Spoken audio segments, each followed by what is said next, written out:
This is Nathan Fantasy Football League Updates. Today, the playoff chase amps up as we only have 4 weeks left in the regular season. We're going to get you those Week 10 results, some upsets in store, and a new number 1 team in the league. We'll find all that out and more next. Weather.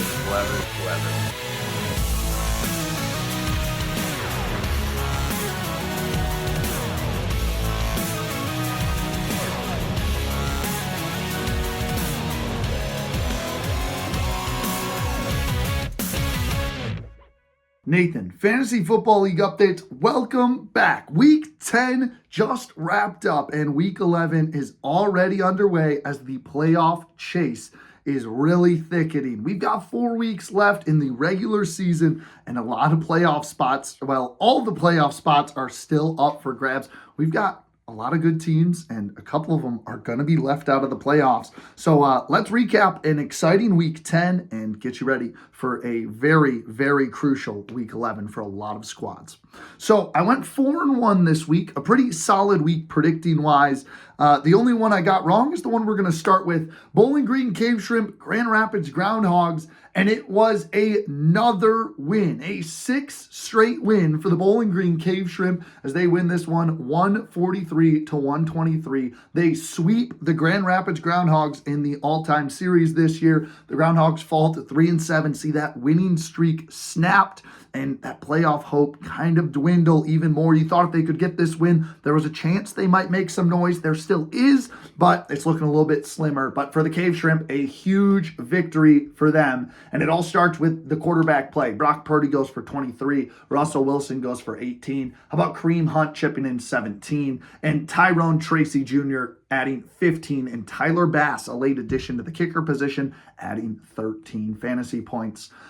Big misses, though. Garrett Wilson had 9 fantasy points. Jonathan Taylor had over 100 yards rushing. Colts just couldn't get him into the end zone, which was a little frustrating there. Big misses off the bench, 15 from TJ Hawkinson. Welcome back, looking like his old self for the Vikings.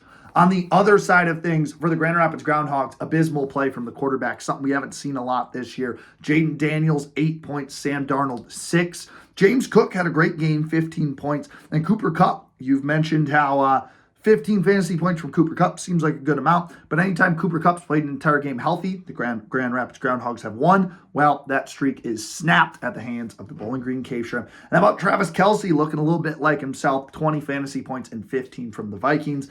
Only 8 from Ramondre Stevenson, though. And big miss off the bench, 16 for Marvin Harrison Jr. So a tough week for the Groundhogs, who are seeing their playoff hopes really start to slip here. While the Cave Shrimp are now the lone number 1 team in the league. They pull ahead to 7-3. One more win, and you've got to imagine they've locked themselves into the playoffs on a 6-game winning streak currently. So pretty exciting there for the Bowling Green Cave Shrimp.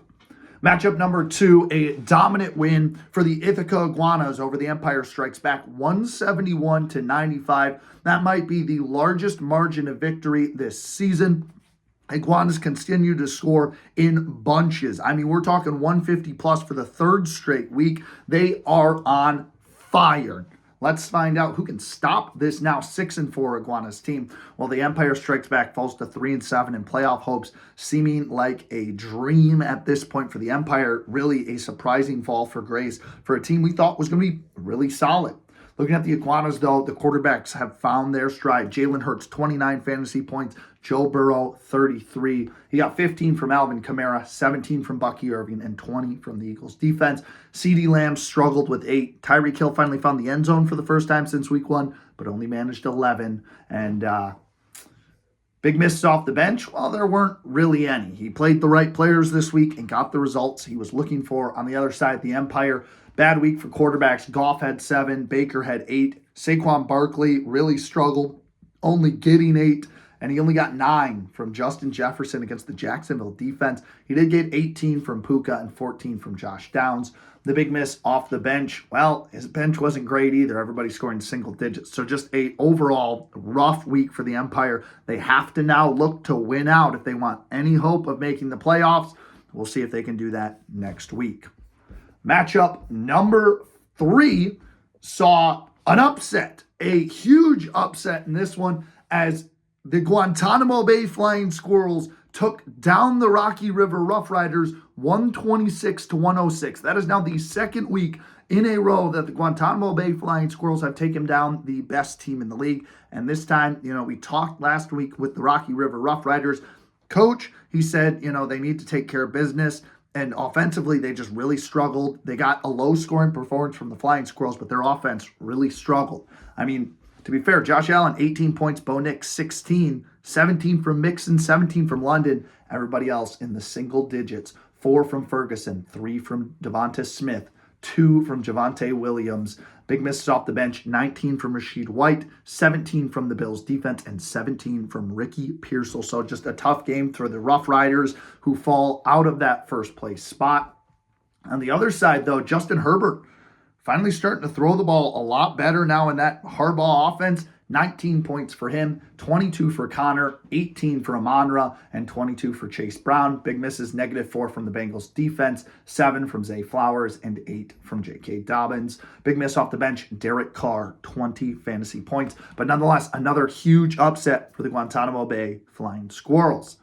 Matchup number 4. So the Zestmeisters take on the Michigan Avengers. Both these teams really needed a win. Well, it was the Zestmeisters winning in dominant fashion, 157 to 101.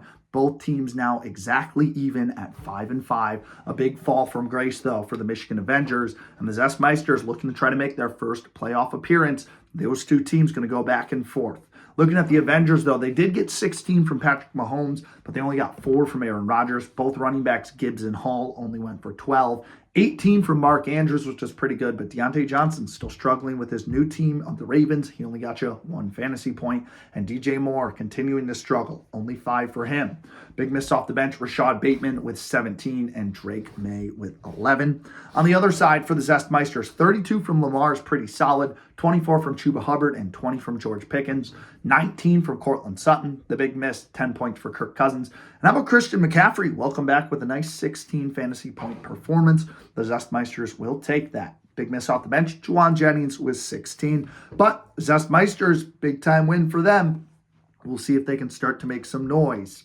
Now we move to the game of the week, our final matchup. The Brisbane Bay Bandicoots took on the Bay City Bunnies, and it was a domination for the Brisbane Bay Bandicoots, 188 to 116. An absolute monster wipe for the Bandicoots as they snapped their 3-game losing streak and are back in the win column. They improved to 6-4, while the Bunnies fall to 6-4 after just a disappointing game. For the Bunnies, quarterback play struggled. CJ Stroud is probably one of the biggest busts in the draft, alongside one of your other players, Sam Laporta. CJ Stroud goes for 9. Stafford goes for 9. Derrick Henry, who's been excellent, only gets 14.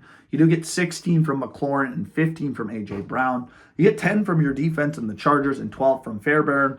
But big miss off the bench. Calvin Ridley, 25, sitting there. And Sam Laporta, 15 on the bench. So tough outing for the Bunnies. On the other side, though, big day for Kyler Murray for the Bandicoots, 28 points, 29 from Bijan. And how about the top scorer of the week? Jamar Chase, a immaculate 55-point performance. He is now the top scorer in the league of all the weeks so far. 55 points is the most reach. That makes 3 of the last 4 years. The top scorer is Jamar Chase up to this point. How about 4 of the 4, though, have all been Bengals players? It goes Jamar Chase, Joe Mixon, Jamar Chase. Pretty impressive from the Bengals. Getting some big-time fantasy points. You can't really have any big misses when you have a player score 55, but DeAndre Swift, only 7. So I will note that. Big miss off the bench, Austin Eckler with 18. So no Brian Robinson. Big days for Austin Eckler. But how about the Bandicoots? Back in the win column. And what better way than to talk about a big win in the game of the week for the Bandicoots, who have been featured in a lot of those. They now have a 4-2 record in those games. Then talking to the head coach. We had a chance to sit down for some press conference after the big win for the Bandicoots. So we'll sit down. Let's listen over to that interview. Greetings, Nathan, and the fantasy football updates. It is Gavin, the league manager of the Brisbane Bay Bandicoots. Coach, you guys finally snap a big 3-game skid against a good team in the Bunnies. How does it feel to be back in the win column? yeah, it feels good to get back into the win column. I'm glad it happened, especially against the Bunnies team, who's looking pretty good. Honestly, they're probably gonna be a playoff team. And those 3 losses in a row, man, those were some interesting losses. I didn't even play that bad in most of them, but it happens some weeks. The 5 wins in a row helped, and I'm looking back to get to the 5 wins in a row type playing. Coach, your offense has been electric all year. Coming in, you're top 2 in the league in scoring. What's led to this The success? success for the scoring has just been putting together a good team. I've been doing very little errors as far as managing goes. A few quarterback errors, but that's what happens when you got 3 good guys in Gino, Kyler, and Jordan Love. I mean, I'll talk about the trade that I made at the beginning of the year. That's been helpful for the points, especially this week. Jamar Chase, big point scorer. Yeah, just going every week, and the players are playing good, and they're going to be playing even better during playoff time. You've gotten some steals in the draft with neighbors and grabbed some slipping running backs and Bijan and Kyron. What was the secret on draft day? Yeah, I like how the draft went for me. I'm glad I traded. I believe I traded out of the 2nd round for the 3rd and 4th round, and that's where some good guys went. I got Kyron in the 3rd round. And I got Bijan slipped all the way to 7th pick, I believe, and Neighbors slipped as well. And then, yeah, it was just good. I'm glad I got some 3 good quarterbacks. I had to start Bryce Young this week, but he actually did pretty good for me. So shout out to Bryce Young. But now, from now on, I'm just going to be starting my good top 3, who are as the best matchup. Those guys are going in. I'm liking how Kyler's playing. I like how Jordan Love's playing. Gino's always good. Big matchup this week for you guys, squaring off against a Rough Riders team that finds ways to win. What does your team need to do to take them down? It's a huge matchup going against Greg. Whoever wins this one is almost locked for a playoff spot. It's a battle of the NFC or AFC, whatever conference we're in. Doesn't really matter. Me, him, and Travis are all fighting it out there. Me and Travis fighting it out a little bit better, if you ask me. We're kind of running the league as far as points scored, but I mean, Greg's still there. He's still winning. I can't deny that. And yeah, I feel like now's a good time to bring up the trade that happened in the beginning of the year. I get between me and Greg, I get Jamar Chase, Austin Eckler, DeAndre Swift, who have combined for 461 points as of now. And Greg gave him Joe Mixon, Xavier Worthy, some guys that I liked, but I was willing to give it up for the bag that I got back. They have only scored 223 points total since that trade. And to put that into context, 223 points is less than Jamar Chase has scored alone at 225. So glad I could get some value out of that trade. And as far as Greg goes this next week, I'm looking to beat him as much, if not more, than I did last matchup. Beat him 173-95. That was a beatdown. I'm ready to do it again, kick him out of the playoffs, put him and Jaden in contention for that last playoff spot, and then put me at the top, hopefully getting a bye week at the beginning of the playoffs. Thank you. Well, a great interview there with the head coach of the Brisbane Bay Bandicoots. Happy to be back in the win column. Looking to finish the season strong. They've got one of the best offensive units in the league. I mean, them and the Iguanas, it's really tough to choose. They're both very, very solid, and they score above 150 pretty much consistently every week. So some tough teams to beat. But love the interview and love a little bit of the trash talk. So we'll see how they fare this week. They got the Rocky River Rough Riders, so no better way than to start with that matchup coming up next with my Week 11 predictions. Week 11 predictions, here we go. Let's waste no more time, and as promised, we're going to start with the Rocky River Rough Riders taking on the Brisbane Bay Bandicoots. The past 2 weeks, former #1 overall team. There's some crucial spots because they're both at 6-4. They want to battle for that playoff spot, so some big time implications. This one's going to be a fun one. For the Bandicoots, I really like the quarterback play this week from Jordan Love. Geno Smith will play consistent, and the running back tandem of Kyron Williams and Bijan Robinson will both have big weeks. Jamar Chase goes over 20+. Not another 55-point game, but above 20+. And Devontae Adams, how about a big week? Turning point player DeAndre Swift struggled last week. How does he fare this week against a much better Packers defense? We're going to find out. I don't think too well. On the other side, for the Rough Riders, quarterback play continuing to play well. Bo Nix has a good game, and Josh Allen against the Chiefs. Tough defense. He has another around the 20-point range, but not a big game for his standard. Joe Mixon, though, has a monster game against the Dallas defense, who probably will be out. Micah Parsons. And then outside of that, I like Drake London this week, but not much else. Your turning point player this week, give me Javonte Williams. Javonte Williams really did not show up last week at all. He got 2 fantasy points. Let's see if he shows up this week. I don't think he does.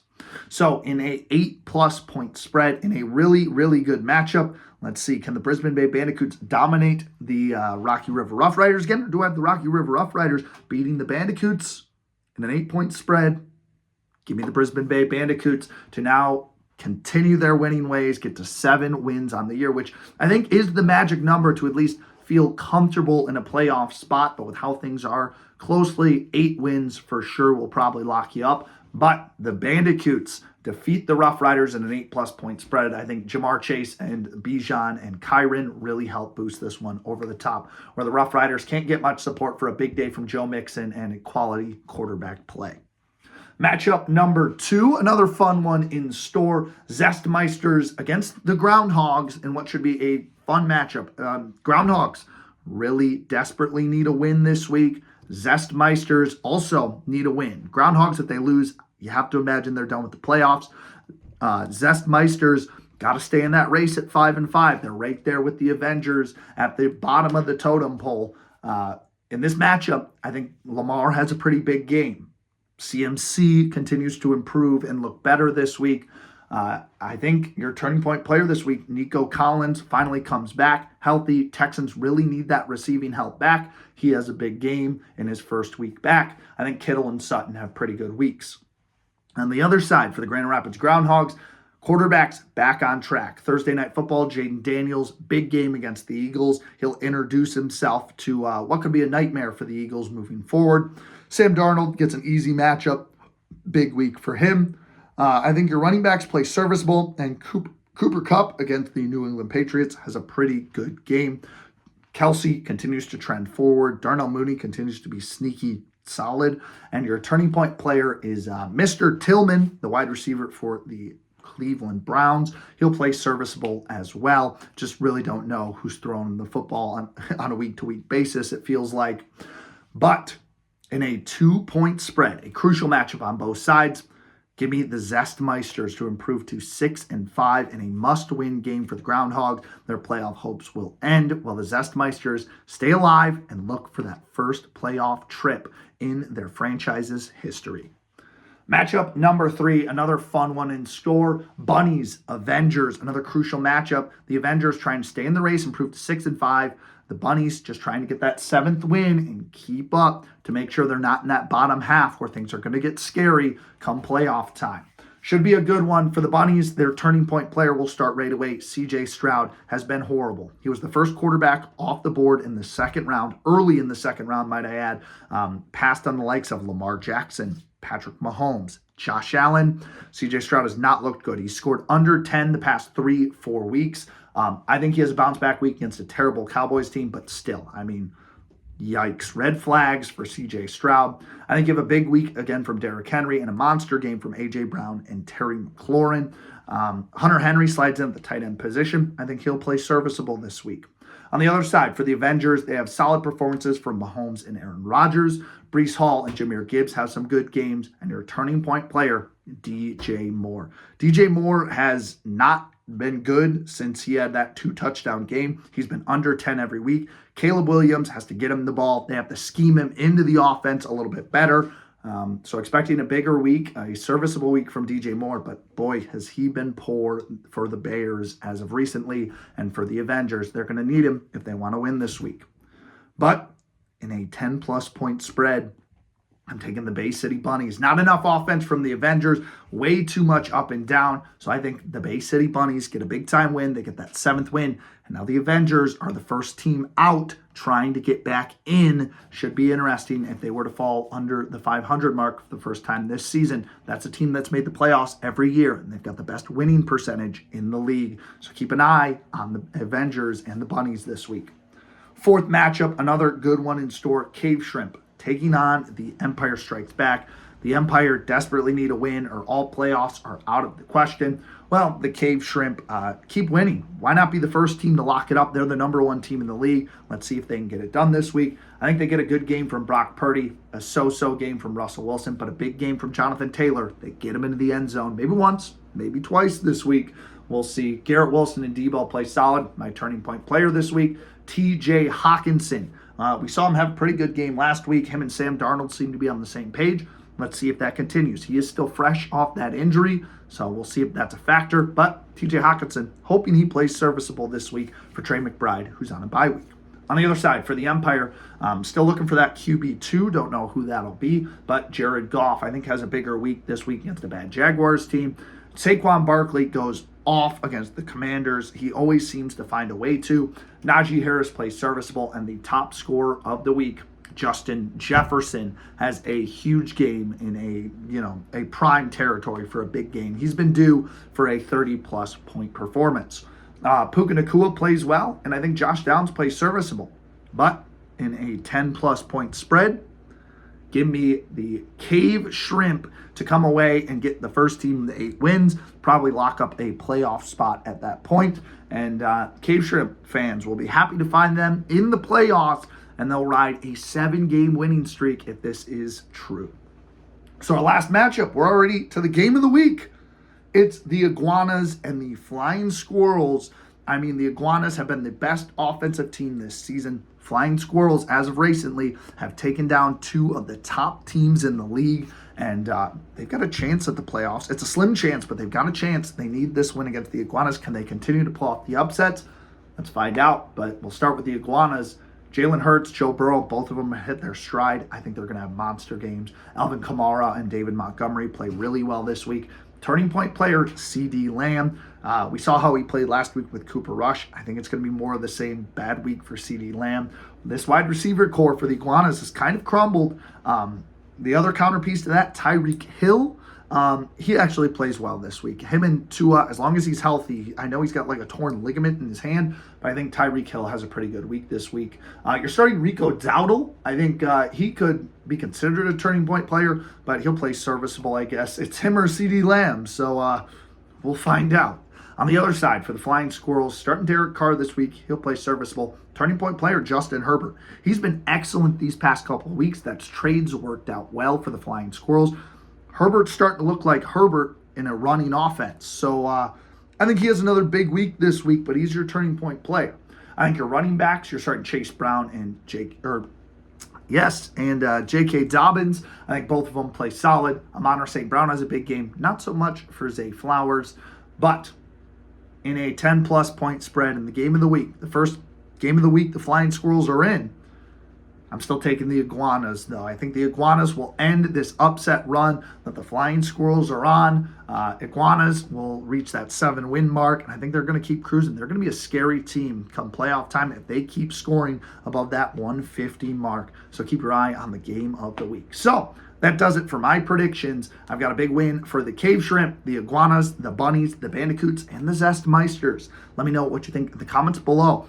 Playoff race is heating up. Who do you like to make it in? Who do you not like to make it in? Let me know who you think has a big week this week as well.